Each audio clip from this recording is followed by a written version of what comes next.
Your Mac feels sluggish. You might even see the dreaded spinning pinwheel. And you hear the internal fans kick in as the bottom of your laptop heats up. Most people's instinct, install a cleaner app. Maybe it'll fix something I don't understand. Maybe you've wondered whether you need one of those yourself. Well, maybe you don't. When all the things accumulate and affects the performance of your Mac, it's time to take a look at Activity Monitor. This app is a lot like the gauge cluster in your vehicle. There you have your speed, you have your RPMs, you have your engine temperature. On the Mac, it gives you vital information to troubleshoot issues. Let's have a look. Let's go ahead and open it in Spotlight.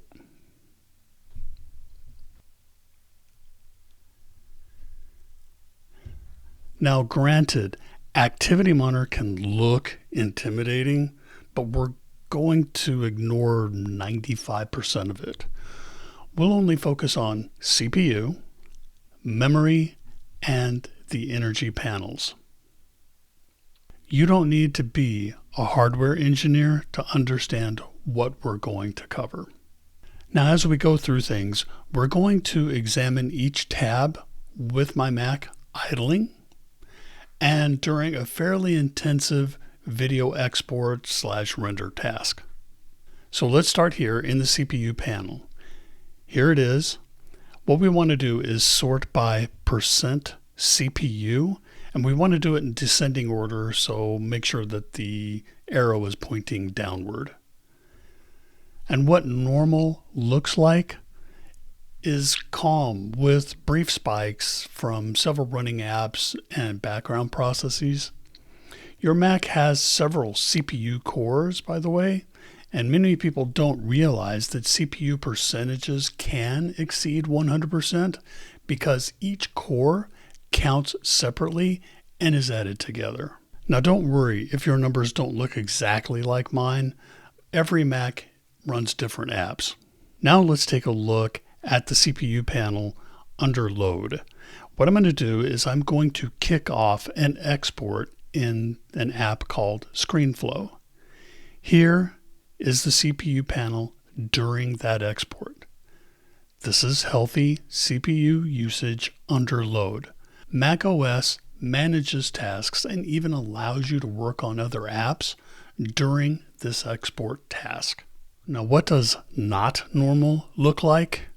You see an app pegged at the top for sustained periods.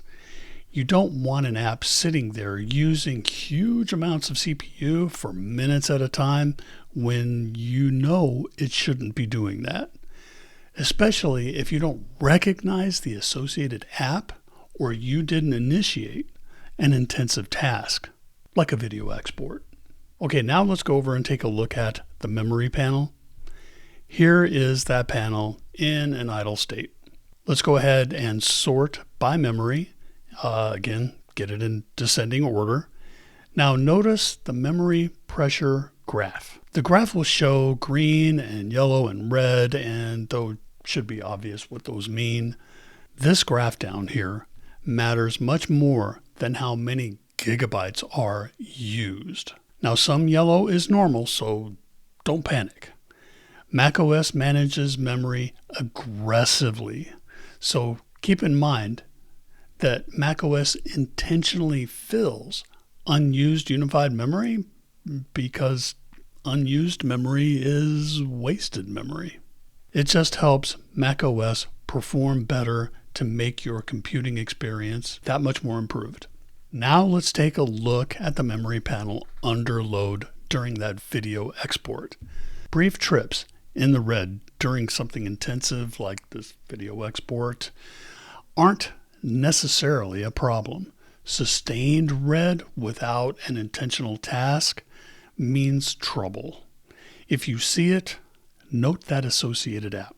And real quick, if you're finding value in this video, go ahead and click the like button. And if you like videos like this one, go ahead and click subscribe.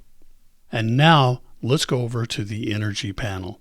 Here is the panel in an idle state again, and let's sort by energy impact. Once again, do it in descending order.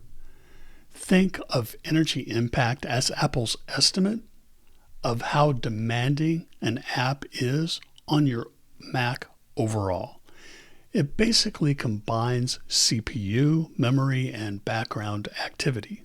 Arguably, this is the most insightful panel in Activity Monitor. High numbers here influence fan noise, heat, battery drain. So here in the list, you can take a look at the apps near the top and see whether or not they're over using resources on your computer. Let's go ahead and take a look at the panel under load during that video export. This video export seems to be performing well, consuming the appropriate amount of resources, so there's not anything really to worry about here. Once again, it's just whether you see something you don't recognize gobbling up a lot of energy.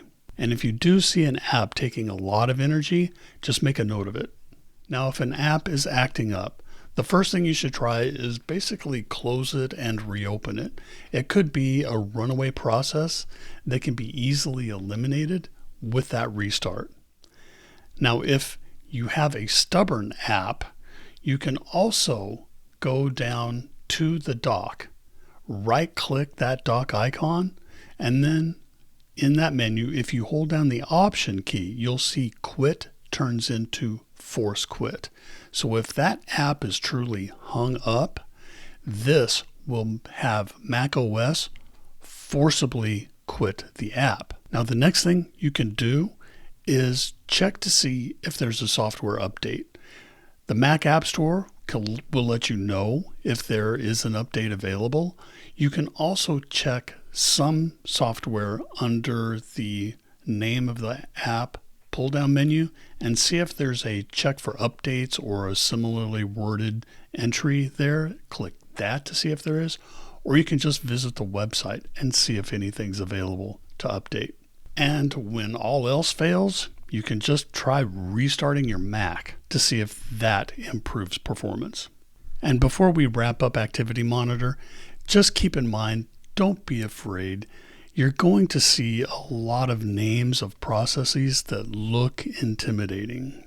Windows Server, kernel _ task, launch D, MDS. Don't worry too much about system processes with unfamiliar names. We're looking for apps you recognize sitting near the top of these lists in Activity Monitor, gobbling up resources that you know it doesn't need. Now let's turn our attention to web browsers, and specifically web browser extensions. Some extensions use resources sparingly. Others use all the resources they can grab. If you see your browser using a lot of resources in Activity Monitor, review your extensions. Here's how to find them. In a Chrome browser, go to Settings, Extension, and Manage Extensions. Here you can take a look at the extensions that are installed, and you can either remove them or just toggle them off if their services aren't needed. And also you can examine performance. In Chrome browsers, there's a built-in task manager, and you can find it under the Window pull-down menu and then go to Task Manager. Check the tabs and extensions for high CPU usage. Go ahead and sort by CPU usage and take a look at what's there. And if anything's on a runaway process, you can end the task right there in that Task Manager, or you can go back to the Extensions Manager panel and go ahead and either toggle them off or remove those extensions. Now in Safari, there's not a built-in task manager, but you can take a look at the extensions that are installed. Under the Safari pull-down menu, go ahead, click Settings, then in the Settings dialog box, go over to Extensions, and there you can review the extensions that are installed, and you can enable them or disable them with the check marks there in that left side panel. Some examples for extensions that kind of have a reputation for using quite a bit of resources would be coupon extensions, shopping helpers, AI assistants, sometimes password managers, and tab managers.